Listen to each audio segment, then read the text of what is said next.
It's time to get nerdy, y'all. A little bit of gaming history for you. Something relevant in gaming and discuss our opinions on it. Should we kick it out of here, or should we kick-start it? This is the part where you, the listeners, try to stump the hosts. I'm not a lawyer. I just play one on a podcast. Ladies and gentlemen, boys and girls, it's Tuesday, April 23rd, 2024, and y'all know what that means. It's time to get nerdy, y'all. Welcome to episode number 304 of Two Nerds in a Pod, the nerdiest video game podcast in the galaxy. I am Lam, also known as Mr. Nice Guy, and I'm joined by my bestie, my comrade in gaming commentary, the Miggity Mac, also known as Mega Mac, also known as Maction. Mac, how are you, buddy? I've been doing well, and apologies to those of you who listen to us recorded and put up as the podcast instead of at the live record, because I was making all sorts of faces and crazy motions, making Lam laugh during the intro, and apologies. He was, but it's all good. Mac, so last week, I mean, just full disclosure, as much as we love doing this pod, and I guess I should say as much as I love doing it, I don't want to put words in your mouth, but 304 episodes in, I assume that you're enjoying what we do, and I certainly am. There's weeks where, we need a break. They're rare, they're few and far between, but last week I said, you know what? I need a break. I need a Tuesday night to just sit around and do a whole bunch of nothing. And so we did that, and that was on me, but I had a good time. I hope Mac had a good time, but now we are back, and I'm excited to hear what your week has been like, Mac. What you been up to? My week has been very uneventful in the best of ways. There has been a certain someone, a certain special someone, a certain special spouse someone who has recently found a video game that they particularly enjoy, so we have been enjoying some video gaming together. And I'll be talking about that more later, but it has led to quite a very enjoyable week of just sort of relaxing and not making any plans, but just staying in, playing games, and spending good quality time together. So yeah, been a great weekend and week, but nothing really to write home about, which are sometimes kind of the nice weeks. Well, it's been 2 weeks since we did this, and I didn't get to ask you last week how the eclipse went for Nerd Next Door, and even how it went for you. So absolutely nothing of interest for me, but Nerd Next Door was invited out to Arkansas, participated in a bunch of stuff out there, presentations and the like. Lots and lots of people gathered in that area, and a fantastic time was had by all. But, there are pictures, there are stories, many of which are not mine to tell, per se. Okay, fair enough. But there are plenty of real fun stories, and coming back from it was really enjoyable for me because I spent, about a week living the bachelor life, as it were. And it was nice to be reunited, but everybody who went didn't regret it. You know what I mean? That's nice. So no one lost their eyesight, is what No. They were professionals, and they understood how not to look at the sun. I'm being silly, but no, that's good, man. I'm glad that everyone had a good time. That's fantastic. My week was not super eventful either. Did do a soccer tournament this past weekend in the Dells with the wife and kids, which allowed us the opportunity to spend part of the time at a water park up there, and just had a blast. And there's this one ride called the Medusa at this place called Mount Olympus. It's an indoor water park. They have outdoor, but right now it's just indoor. And this Medusa ride is like a rotating water slide where you're completely inside, but it's moving like 360 degrees. And someone was really good at math and determined how you could be inside it in this big tube with 4 people and not hurt yourself. And just have a good time, but be screaming and laughing. So that was super fun. Ate some good food, had a blast. Did pick up one new video game this week, Mac.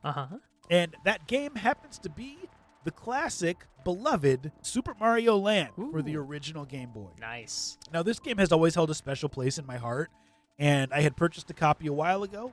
That copy somehow got lost, #kids, and so I managed to find another copy at a reasonable price with a perfect label and I'm excited. I've been playing that game, so Reunited and it feels so good. I love it, and I love the Analog Pocket, and we might talk about that a little bit today. But Mac, I say we do what we do best, and we hop right up in that gaming news, man. What do you think about that? Absolutely. Lom, what is new in video gaming? Dude, so much, but we're going to focus on some of the cool stuff, the cream of the crop, because this is episode number 304 of Two Nerds in a Pod, nerdiest video game podcast in the galaxy. And Mac, the first news story I want to talk to you about, something I saw that is extremely interesting, and I didn't send it to you in advance, because we like to do this off the cuff, but also I want to get your live reaction to this potential change. This is on pushsquare.com.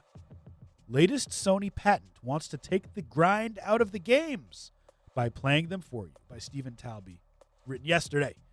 Sony loves filing patents for gaming ideas that'll more than likely never come to fruition. It's done it again with a recent listing that focuses on the idea of auto-playing portions of a video game.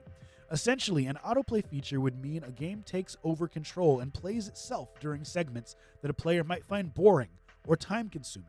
The example used is grinding, the need to gain experience and level up in order to meet the challenge of a boss fight or continue with the game's story.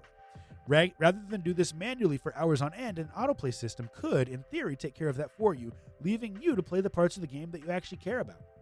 Here's how this would work, Mac. To do this, the game would invite you to engage the autoplay mode, at which point AI, using data from the user play model, will take over and do the legwork on your behalf, simulating the gameplay style of the user. Once the grinding is taken care of, a notification to resume normal play would pop up, and you'll continue playing as usual. Mac, I just want to hear your thoughts on this. AI playing a game for you, going through the quote-unquote boring parts, the grindy parts. What are your thoughts? So let me start with the very specific and move to the slightly more general here. The AI adopting your user style to play through the bits. For starters, as someone like me who is absolutely garbage at many video games, maybe I don't want the AI to adopt my garbage style, accidentally using, elixirs when I should be saving those for the last battles, but I digress. More generally, though, I do honestly think that sometimes drudgery's the point. Sometimes the grind is part of what is fun and enjoyable about a thing. But also, sometimes there are easier ways to address shortening down grind times. By just adjusting difficulties or perhaps accessibility features, that if that's really the problem that's making a game inaccessible to you or to others, I feel like there is a much easier way to do it that doesn't require the types of bells and whistles.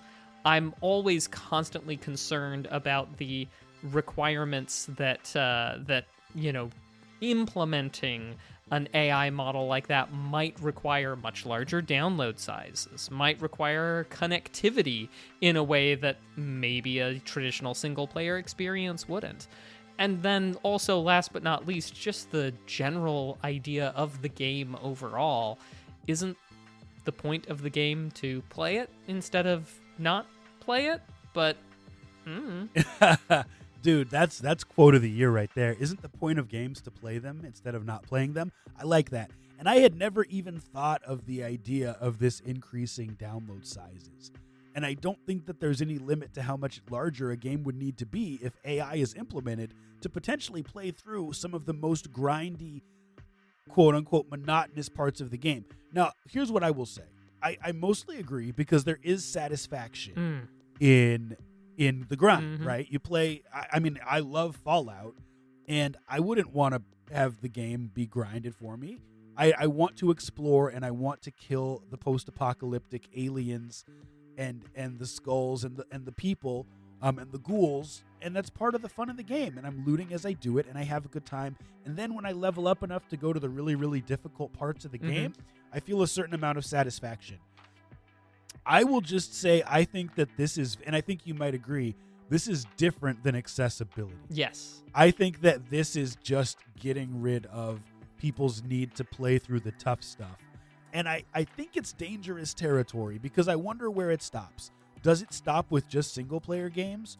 Or would this allow AI to play through multiplayer online matches for you, implementing your play style and dying over and over again, or just killing everyone else over and over again because you're actually good at the game, and then leveling up and giving you access to stuff that was previously pay to win, now it's just not play to win.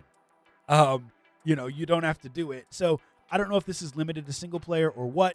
That's something I'd love to hear more about. Yeah, and I particularly, if we're not going to have all of the AI component being run client side, then that means we have to have the AI components being run, server side.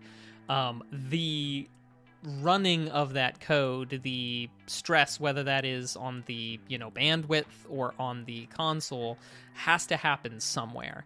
And I can totally see that being something implemented server side that winds up having issues over time. Or how do you scale that type of a thing in order to make it a good experience, even if you're the type of person that enjoys offloading that work to the AI? I don't know. I'm trying to think if there's really any upside to this other than lazy people just being able to get to the end game faster.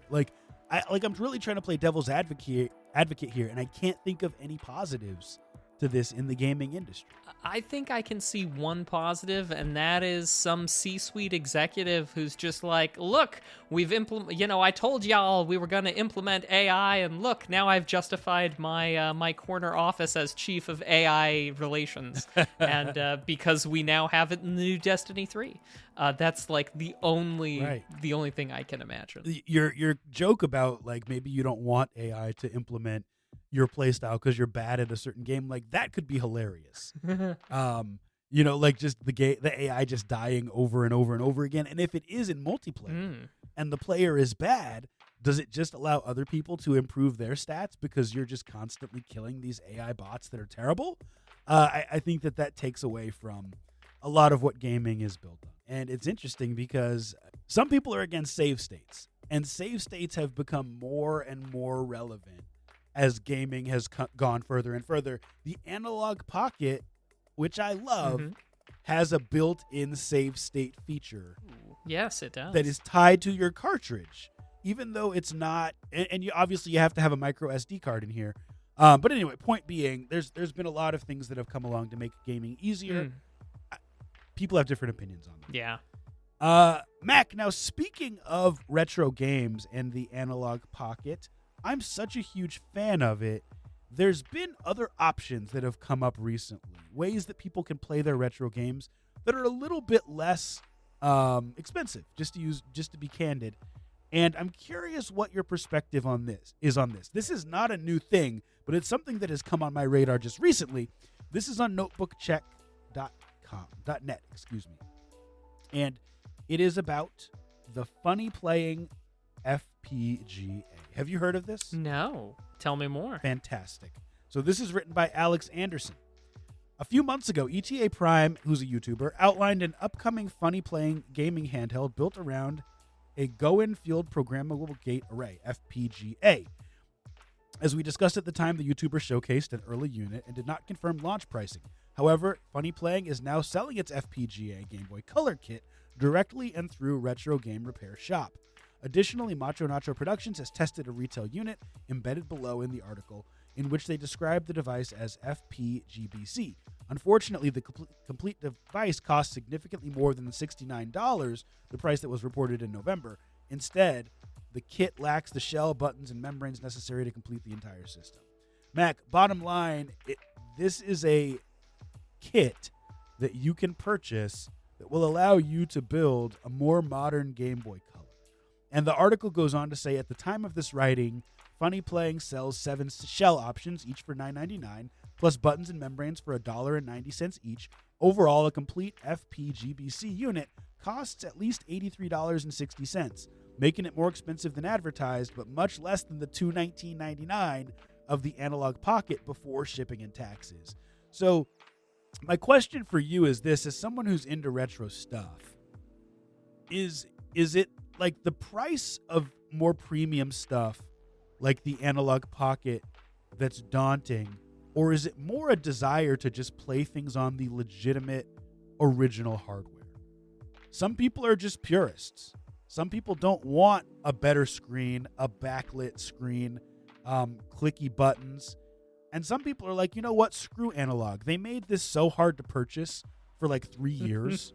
Why are we giving them so much more markup than what they quote unquote deserve? Where do you stand on this? I stand somewhere in the middle. Frankly, it's one of those things, Nice Guy, where, it is whatever makes the barriers to entry even lower. I have a Game Boy that works just fine for me, but it's not always easy to get your hands on the type of experience you want. And I'm glad that you front-loaded the comment with about Analog Pocket making it so difficult to get your hands on. Right. It's the type of experience that I think a lot of us would like and would appreciate and want. But we're going to take a risk on whether or not we manage to make it into this round of pre-orders and, however those chips land for us. And then on top of that, the large premium that we're paying. Something like this looks to hit a lot of the same notes. Now, Mr. Nice Guy, does the Analog Pocket have an option for like a HD out? It does, yeah. So you can connect it to the dock, which is sold separately, and then you can connect it to your HD TV and play them on the big screen. Absolutely. But I don't believe this kit does have the same sort of connectivity for HDMI. It might through the USB-C port, but I don't see that specifically noted in the documentation here, so I'll just leave that where it is. But I think it does come down to, what are you really going for? Is the addition of that sort of thing worth the price difference? But I think for most people, it's about playing the game and backlit or no, but the old bricks that we have, the old Game Boy Colors, there are components in there that are failing and will continue to fail as time goes on. And not all of us have the skill with a soldering iron in order to replace those bits and bobs.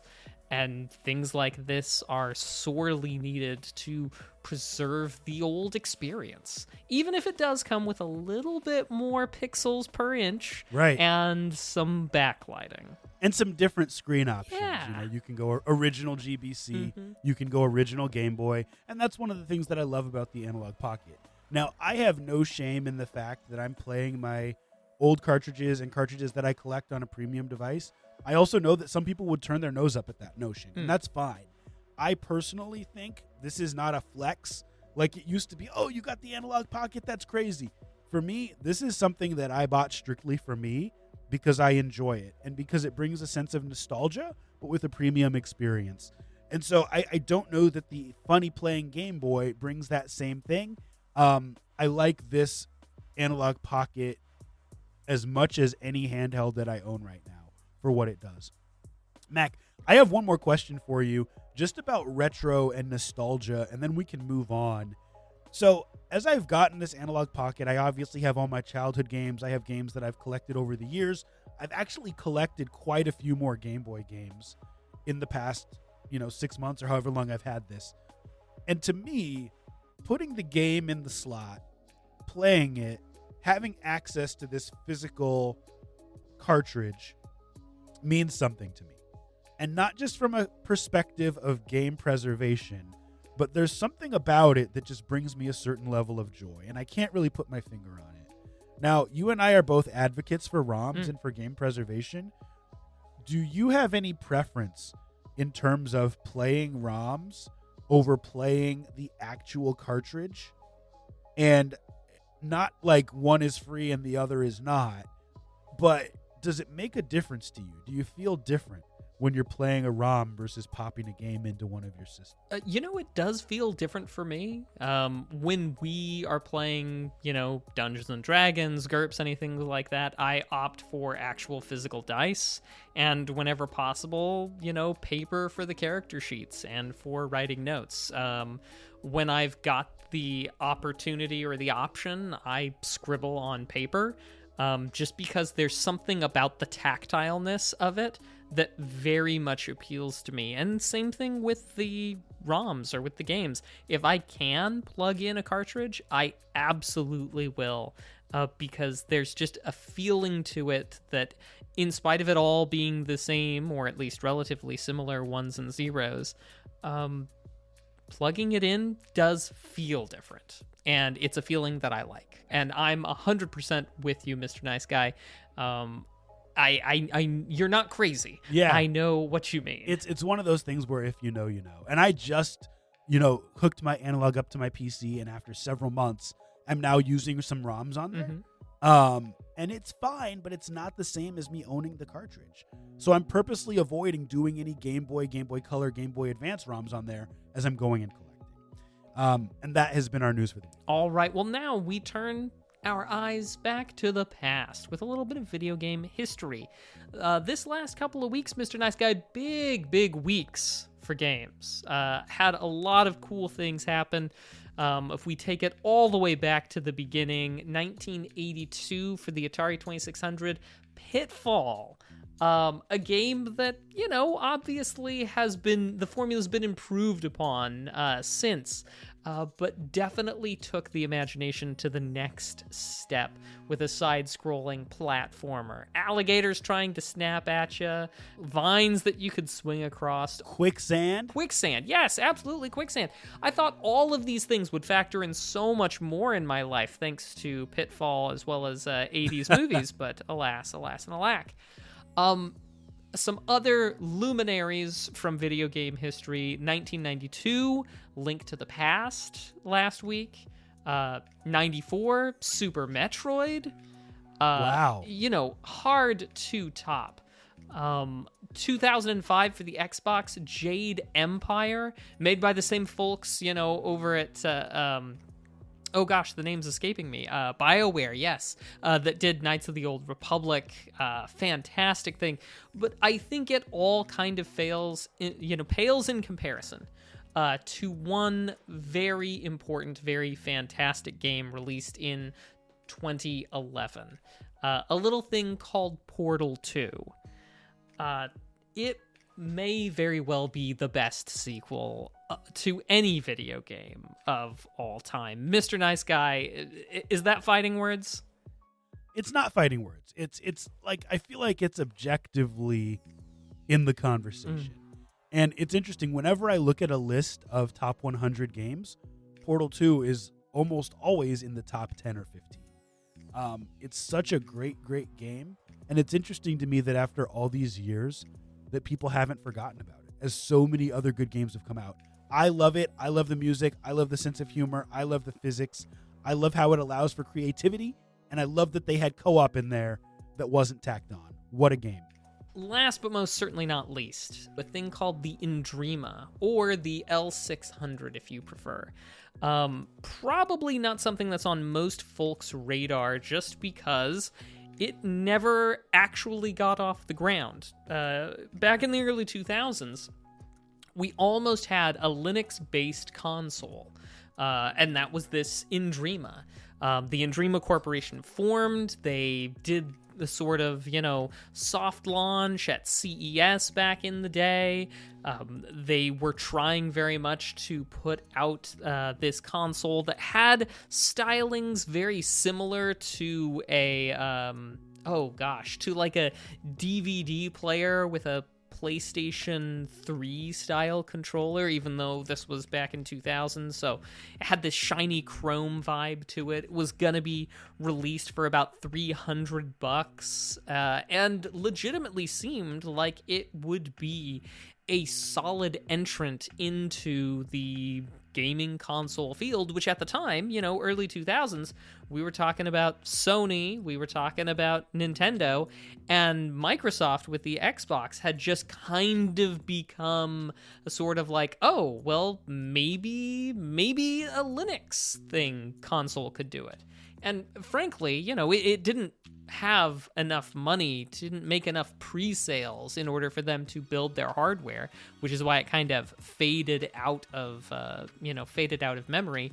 But it's wild to think that we would not really get a Linux-based console until we got the Steam Deck in the 2020s. So it would be another 20 years before we would get a mainstream Linux thing. But we almost had it back in 2001. So close. And, maybe these aren't the biggest things in video game history, but they are important things in video game history. Agreed.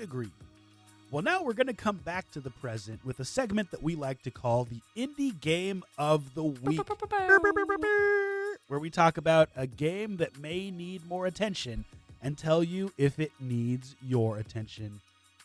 Mac, I'm excited to talk about this game. Are you excited to talk about this game? Oh, yes, indeed. All right. This week's game is called The Mobius Machine. Now, here's the description on Steam. It says, discover a vast alien world. Fight the ferocious local fauna and killer machines. Reveal its secrets and find a way to escape. The Mobius Machine is a side-scroller action-adventure with an emphasis on free-form exploration and intense combat. Mac, as of right now, this game has 130 reviews on Steam, sits at a very positive rating. It was released March 1st, 2024, so not that long ago. Developer and publisher are both Madruga Works. We were provided codes for this game for review, and we appreciate that, but it will not affect our thoughts in terms of what we have to say. Mac, this game costs $24.99, and I'm excited to hear your thoughts. Frankly, it's kind of a Metroidvania. Yeah. We got the side scroll. You have several different gun options in the Mobius Machine. But honestly, nice guy, I only ever really used two of them. Your standard one and then your long shot. Yeah. Those were the rest of the things were nice, and situationally they could be something, but those were just my bread and butter.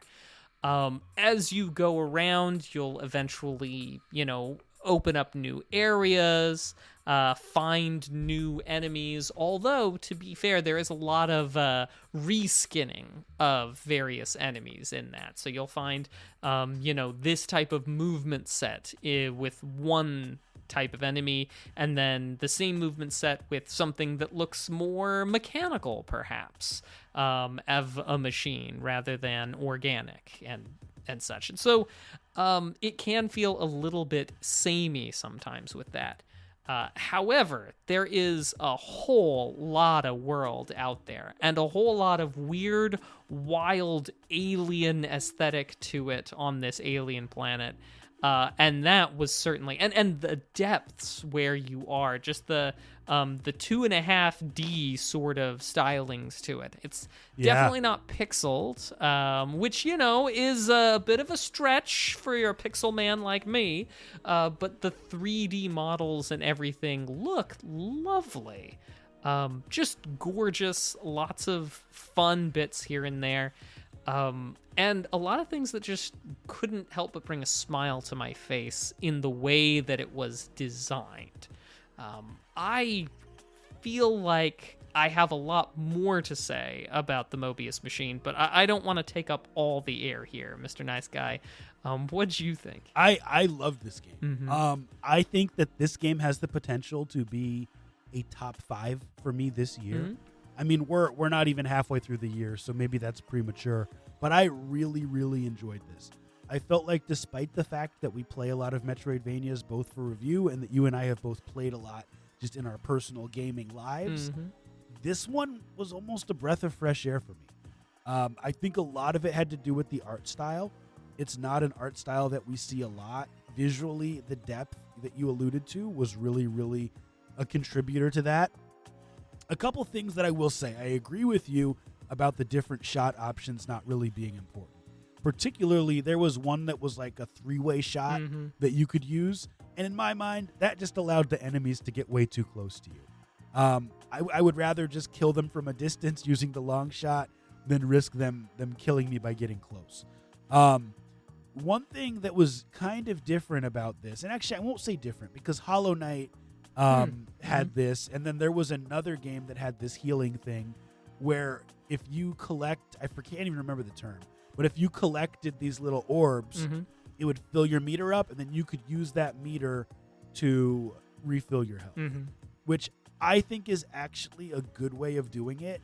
That way you can bank health for tougher moments in the game and know that, hey, I'm going to go fight a boss. I'm going to go fight this big bad enemy. I'm not going to have to go search for health. I'm going to know how much I have and how much I have banked, and I'm going to have to ration it that way. So I thought that was cool. The exploration was really, really good. I will say in the beginning, I felt like I was backtracking a lot more than I do with a traditional Metroidvania. I almost see that as a positive, though, because I don't necessarily like having my handheld. Except for your handheld Analog Pocket. And my Steam Deck.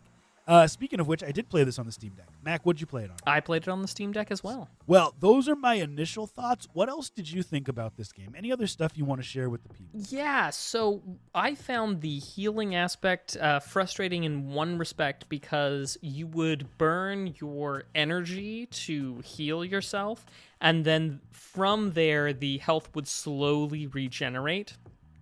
Until it got to the top. And if you took a hit anytime in there when the healing was popping up to regenerate, it would cut off from where you were hit.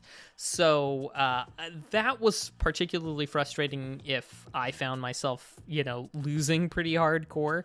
That just felt kind of, like it was piling on, because I'm burning my energy to heal. The other thing you could do is you can burn your energy to deal, I think, double damage with shots, which is also nice, but I found myself more often than not accidentally turning that feature on and then not having healing when I needed or wanted it, but that was somewhat minimal. The thing that I found kind of frustrating was that backtracking, especially at the beginning. As you unlock more movement and move sets, it gets a lot more fun. But I found there were times where I was like, okay, I'll go left, and then instead of going right, and then I would get far enough down the left path that I was like, I really don't want to go back the way that I came, especially because the respawn rate of enemies is pretty fast. You don't need to hit a checkpoint before everything respawns. It'll respawn after you get a room or two away. So I knew that the enemies were refilling behind me. And I didn't have much in the way of, leeway for health and energy, especially early game. So I felt very much locked into going one way, when I would only realize some 30 to 45 minutes down the road that there was a fast travel point, or there was a Mobius machine, if you will, if I had turned right, and then I would have had much quicker access. Things like that I found kind of frustrating early game, but that weren't so much of a problem in later times when you've got the bigger moveset and you can more or less navigate a bit more safely across areas. One other thing that also I didn't care too much for was that the upgrade of your weapon damage, I felt like was really paltry for what it took to upgrade the weapons. The main weapon goes from 1.0 damage to 1.25 damage, when I really felt like, would it have killed you to go from 1 to 2, 2 to 4, 4 to 6, or something like that? And you only got, I think, 5 upgrade levels total for any of the things. So I felt like it was a little stingy in that regard. But that's about the limits of my detractions. Other than that, beautiful and fun. Yeah, it's tough because I think that we all probably, as people who play Metroidvanias, have 3 to 5 Metroidvania games that we look to and say, this is what a Metroidvania should be. For me, it's, Hollow Knight, it's Super Metroid, it's, some of the Castlevania games on the Nintendo DS, and a couple others. And I just always have to remind myself that we can't compare every Metroidvania to those.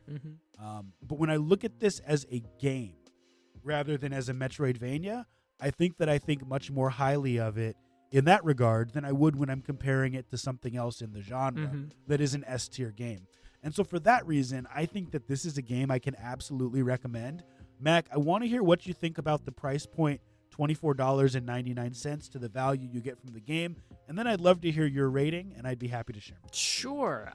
Price point, I think $24.99 is a little higher. If I were picking one of these up for myself, I would probably wait until it was on sale to around $20, I think, is where I felt was good. It was beautiful. It was gorgeous and fun to play, though. Rating wise, I think I'd put it somewhere on the 4 to 4.5 out of 5. The issues that I had with it were relatively minor annoyances, I would say. But overall, I think they did a very good thing with the formula in Mobius Machine. Yeah, I don't know what it is that really drew me in about this, but I remember literally smiling as I was playing this. Me too. Which is not something that always happens. And so, I agree. For whatever reason, the $24.99 price point is always super controversial to me. Because I feel like once you get into that area, you should be getting something with much, much more replayability. And I don't think this is it. I think the sweet spot for this, just to go non-traditional, is like $18.99. Like a little bit less than $20. That's where I think this should be priced. That said, I give this without reservation a 4.5. I really enjoyed the game. I think they have something special here. And I think that if it wasn't just in a sea of games, indie games, that it would be getting much more attention, and it deserves yours. Mac, any last thoughts before we move on? Just going to echo, it deserves your attention too. That has been our Indie Game of the Week. All right, well, now we turn to a crowdfunding project that's trying to get off of the ground, a future game, if you will. This one is called Runa. This is a turn-based combat JRPG in a fantasy sci-fi world, which is a time-honored and solid choice. Final Fantasy VII, Final Fantasy VIII, most of the whole Final Fantasy series. Main character with a big ol' sword, check. But some of the things that you're going to theoretically get in Runa here that are a little bit different are a fishing minigame, romanceable characters, and so on. Frankly, I'll just level with you, Mr. Nice Guy. I don't think this is doing that much new. But as we've discussed, you don't always need to do new things. Sometimes, if you can fully embrace the genre, you can have a perfectly fantastic experience. Now, they had a $47,000 goal that they blew way past. They're to maybe 200% of that, and they still have 22 days left to go. There was a $22 buy-in option that has since elapsed. So now you're looking at a 27 minimum buy-in, which is 25 euros, and this is from Europe or from Spain. And so, 25 euros is kind of a sweet spot over there, even though $27 seems a little unwieldy for us. It makes more sense for them.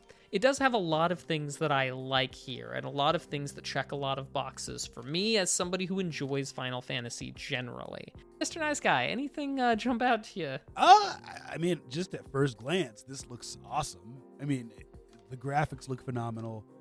The movement in the video looks very, very smooth. I guess I'm always frustrated when I see one of these games that's supposed to be a classic JRPG, which implies that there's combat and that there's a battle system. And I didn't see any sign of combat or the battle system in the video I just watched. So to me, that's super important to show that. It gives off Monster Hunter vibes. And if I was looking at the trailer for a Monster Hunter game and it didn't show any monsters or any combat with monsters, I would be very confused. And so that's the thing that confuses me about this. I've never been a JRPG person, but I think that this looks like it's going to be a really, really good game. Just on art style and the vibes that I'm getting from the Kickstarter alone. And I don't like that its estimated delivery date is November of 2026. I feel like I say this all the time when people are asking for a certain amount of money, but their thing is 2 years out. You know, $170,000 is what they've earned so far. I don't know how many people are on their team, but in business, you got to pay yourself first. And so would $170,000 even be enough for you to pay your team a decent salary for 2 years? Depends on how many people are on the team, I guess. But I would venture to say probably not. And so I feel like maybe they're underestimating what it's going to take to get this done over 2 years. And those are my thoughts for now. So team-wise, they've got 3 people on the team, so might be conceivably enough to do that. And who knows, with just a team of 3, maybe 2+ years is what's going to be needed. They do, farther down in the campaign, show some basically GIFs that show various turn-based battles going on. Oh, you're right. They do, but we'll come back to that. There is no demo as a part of this, which for what they purport to show, I think you could or should be able to produce a slice of, the game itself. Even if it's just 20 minutes of an experience, just something to give me an idea of what could happen or could be possible in the game is kind of what I'm asking for, to get a feel for it. And so if it's not at a position where they've got those components, then I always wonder, with no playable demo, what is it that I'm looking at when you show me all the renders and you show me the various, component pieces? If those don't exist to the point that I could try them myself, then it makes me just wonder what is in fact complete and what isn't complete. And always makes me a little bit dodgy. And so, yeah, on Kick or Kickstart, I'd have to say kick rather than kickstart, because, if you want $27 out of me, you need to show me you can bring it together. And that's with a demo. In spite of my love of Final Fantasy and my love for the themes that they've got going on here, I just don't have enough to go off of, frankly. Yeah, I think back to, and those of you who really follow video game trailers will remember this. There was a trailer for Dead Island. And this was a long time ago. And the trailer was awesome. It looked so cool, and they had that song Run Boy Run playing in the background. And the trailer looked great. And I'm not saying Dead Island wasn't a good game, but it was nothing like the trailer. And when you don't provide a demo and you just provide a trailer, it makes me wonder if the finished product is going to be anything like the trailer, or if that's just some renders where you made everything look as good as possible. And so I would have to say kick to this as well. Yeah, we obviously wish everybody the best, but next time bring a playable demo, please and thank you. Although we hope Runa is everything that you think it will be here in this Kickstarter. And that's been Kick or Kickstart. All right. Well, now it's time for Nerd Flex. A segment where you, the viewers, try to stump the hosts. Sometimes you do, and sometimes you don't. If you're here live, you have a job to do. If you'd like, post a multiple choice, gaming-related question in the chat, and Mac and I will use nothing but our noggins to try to answer it. For now, Mac, though, we also have a trusty test bank. Let's give it a shot. All right, Mac. So here is the first question, and this is a tough one. It's a first-person shooter question. Who are the 4 playable celebrity guests in Black Ops Call of the Dead? Who are the 4 playable guests in Black Ops Call of the Dead? I can think of like 2 of them. I can think of 0. Well, here's the thing. It's all people who are like in horror movies Oh. and stuff like that. So like Jason and Freddy? Well, like real people. So like I'm pretty sure George Romero Oh. is in it. He might not be playable though. I think Danny Trejo Oh. was one of them. I feel like Sarah Michelle Gellar was one of them. Hmm. Buffy the Vampire Mhm. Slayer. And I'm trying to think of other horror people who are like really well known, Mm-hmm. but I just can't remember. Because once again, this is the first Call of Duty Black Ops. This is like 2010. But this is my favorite Call of Duty, so I'm just trying to remember. Those are the 3 names I can remember. Here's what I'll say, Lum. I don't know about you, but if you... I don't have anything to contribute, but I say if you can even remember 2 of those 4, that is, I think, victory on this question for sure. So I think George Romero was the one you were trying to kill, Mhm. but we're going to go Danny Trejo, Sarah Michelle Gellar, George Romero. I can't remember any of the other people. Mhm. But we're going to go with that. And I played a lot of hours of this. This is making me want to go back and play it. Final answer, those are the 3 I can think of. Okay, here they are. Michael Rooker was one. Okay. Sarah Michelle Gellar was indeed another. Danny Trejo was another. And Robert Englund was the 4th. George Romero, I believe, maybe was the guy you were killing. He was the mini boss. But hey, I got 2. Yeah. So we'll count that as a win. Agreed. Wow, dude. I'm glad you're here for that. It's a Pokemon question. How would a player obtain the Pokemon Shedinja? This Pokemon sounds like it was post Gold and Silver, which means I am out, but I will guess that you obtain the Pokemon by hatching it from an egg. I almost feel like I could give a cheating answer to this game. I think you should give a cheating answer. Well, I mean, you could technically get any Pokemon by By trading. trading. for it. Ah! Yeah, right? And so, I mean, I don't know what the answer is, but I think that's always an answer, right? Mm-hmm. So we'll see what they say. Final answers. Okay, here's the answer. Evolve Nincada into Ninjask with a spare Pokeball and a free space in your party. Okay. Also, you could trade for it. Also, you could trade for it. Lom, I think that's a victory on your part. 2 for 2 for you, 0 for 2 for me. We do have a question from Galvatron in the chat here. And Galvatron asks, who voiced Deadpool in the Activision Deadpool game? Was it Troy Baker, Nolan North, Chris Pratt, Ashley Johnson, Nolan North again, Bella Ramsey, Hugh Jackman, or Jake Gyllenhaal? Now, I can eliminate so many of those. I think I can eliminate Ashley Johnson. I think maybe I can eliminate the Nolan Norths, and the Hugh Jackman. So I feel like we're down to Troy Baker. I don't think it was Bella Ramsey either. Oh yeah, sorry, Bella Ramsey. Yeah. I mean, I like Troy Baker is in so many games. Yeah. I would assume that it was Troy Baker or Nolan North. I feel like confidently I could eliminate everyone. Okay.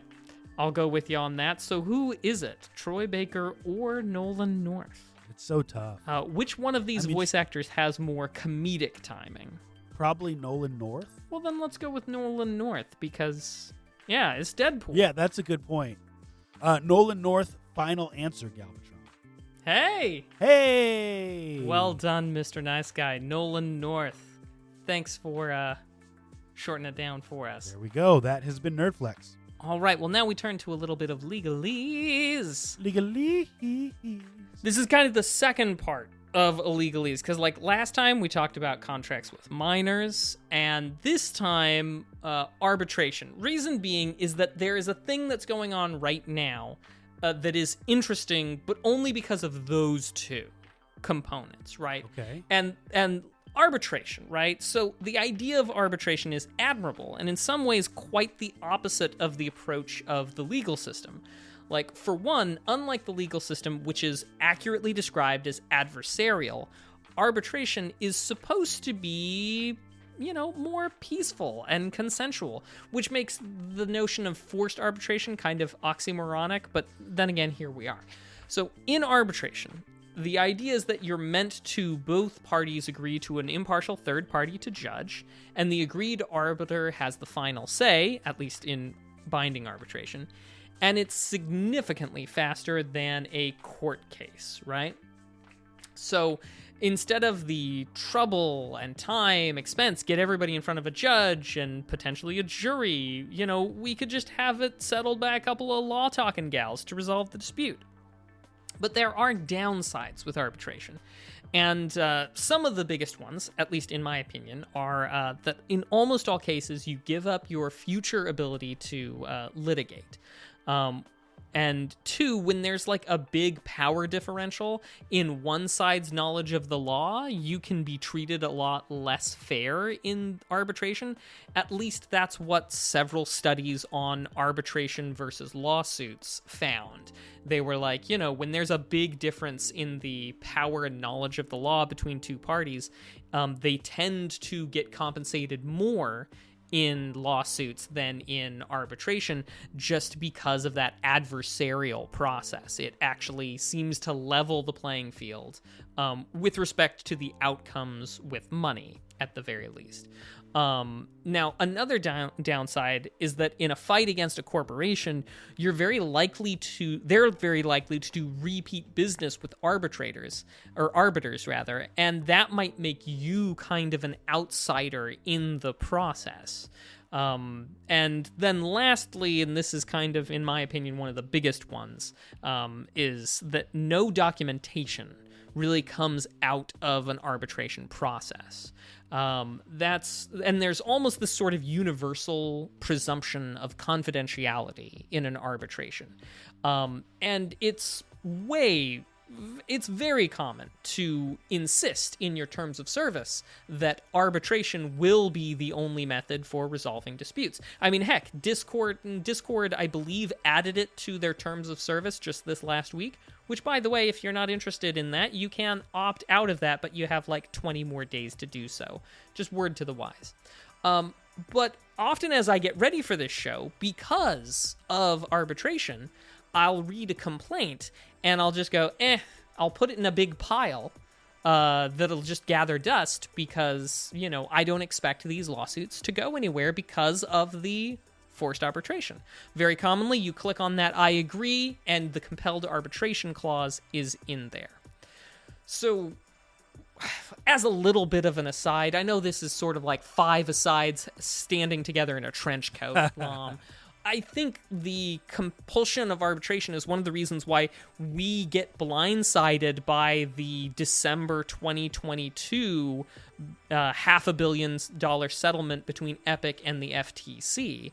We were all really surprised by a lot of these people who were, being forced to, accept arbitration when their kids' data was being leaked by Fortnite, or Right. when their payment methods had been charged without their consent, and then Epic threatened to ban their account if they complained about it, or if they charged back, through their credit card company. All those things that Epic said would gladly dropped $500 million to the FTC to make it go away. We didn't hear about these because these were being seen individually in the arbitration process rather than being done through the legal process, which tends to be a bit more high profile. Right. So that's why I've got my whole arbitration pile. But we've got a case that's coming that I thought for sure, I put it in the arbitration pile. But this is all coming together because there's this kid named JR, right? At least they identify him as JR, and it's JR v Electronic Arts. And back in February of 2022, his crew, whoever's on his team, started up a class action suit against EA for a pattern of behavior of trying to deceptively get people to buy loot boxes, skins, and virtual currency. Basically the exact same charges that Epic settled with the FTC for $500 million. Almost the exact same claims, but that EA were doing this as well. And so naturally, EA sends one dude into court, probably a first-year law student, who drops the equivalent of diplomatic immunity by saying, forced arbitration. But apparently that's where JR and those people activated their trap card, because at trial, JR's team asserted that JR, as a minor, could disaffirm the end-user license agreement of the EA games, and the trial can proceed. And as you'll remember, what we talked about last time was disaffirming a contract in the case of California, where all this has taken place. And so, hearkening back to that 1950s lawsuit that we talked about last episode, that was something that was specifically enshrined into California law. And so, not only did the trial court agree with JR that he could disaffirm that contract and that this suit could get out, escape the compelled arbitration, but also the appeals court agreed as well that that was sufficient grounds to bring this farther forward. So now that's a threshold question. And much like you'd see the threshold of a door, you have to get through the door. And that's the first hurdle in this. So these guys may very well have stumbled across the one weird trick to get around EULAs, at least in the United States. Step 1, be a minor. Step 2, be in California. Step 3, bring a lawsuit against the publisher. And Step 4, disaffirm the EULA. It's not like I've got tons of hope, Mr. Nice Guy, that this case is going to go really much of anywhere. But I have pulled it out of the forced arbitration pile and dusted it off and stuck it in the we'll see pile. But it's weird, it's interesting, and it's just a little bit of legalese. Love it, love it, love it. Well, ladies and gentlemen, boys and girls, that has been our show. Episode 304 is a wrap. But before we go, we have one last segment called What We've Been Watching and What We've Been Playing, where we talk about just that, the cool, nerdy stuff we've been into across all platforms. Mac. Oh, and by the way, if you're here live, you have a job to do. Let us know in the chat what you've been watching and playing, because we're always looking for more cool, nerdy stuff to get into. Mac, what you been watching? All right, I've got very few, but good ones. I've been watching old series of Taskmaster. I've been watching Game Changer on Dropout. And I've also been watching the new Fallout series on Amazon Prime. Nice. As for playing, Baldur's Gate 3 has taken over this house. Nice. And my spouse and I are just basically passing the Steam Deck back and forth and taking turns playing Baldur's Gate 3 on our different saves, sharing what we've learned, getting frustrated by the other one having such an easier time of one challenge than another, and, so on. But, that's been our playing and watching journey this week. What about you, Mr. Nice Guy? Dude, I'm excited that you're into Baldur's Gate 3. It's been on my wish list for a while. And at some point I will pick it up. Yeah, it's good, man. It's good. Oh, and also the Resident Evil 2 remake. I played through that and had a good time of it. Nice. You played on the deck? I did play it on the deck. Dude, you know what would be fun? And I know, scheduling is just such a tough time, but, we have a group of 4 people, and we used to, once a week, play, and, COVID made it really easy to get together. Mm-hmm. Baldur's Gate 3 would not be a bad game to do co-op with a group of people. But I think you're right. Scheduling, right? Scheduling's always Anyway. the final boss. That's right. So as far as what I have been playing, I did mention that I picked up one of my favorite retro games this week, the Super Mario Land for the original Game Boy. I've been playing that on the Analog Pocket. Also still playing Helldivers 2. Really, really loving it. Obviously, Mobius Machine in preparation for the review, and I will post that in the chat again. As a reminder and as clarification, Max said 4 to 4.5 was his rating. Mine is a solid 4.5 for that game. That is a 5-point review scale. Just want to remind people, it is not out of 10. And then as far as watching, I've been traveling so much and doing stuff with the family, but we did take time to do a movie night, and we watched the new Wonka movie, the quote-unquote new Wonka movie, and really, really enjoyed that, in addition to Fallout and the NBA playoffs. Mac, what are people into in? All right. Well, a little quiet today, but that's okay. We still love you, shy ones. Galvatron's been playing Prince of Persia: The Lost Crown, Tales of Kenzara Zhao, and Shadow of the Tomb Raider. It's a great game. Whereas Ishmael's been playing Grounded and Fallout 4, and has been watching the Fallout series and Resident Alien. Some good old-fashioned Alan Tudyk there. Galvatron's also been watching Abigail, Shogun, Masters of the Universe Revolution, and Fallout, as well as Wish. What a heartwarming Pixar movie. Oh, Alan Tudyk again. Wish. Yeah, he's showing up all over the place. There we go. Well, Mac, why don't you take us home? Absolutely. Thank you for coming out to episode 304 of Two Nerds in a Pod. It has been a delight to have you, and we hope you have had at least as much fun hearing about all this cool nerdy stuff as we have had talking about it.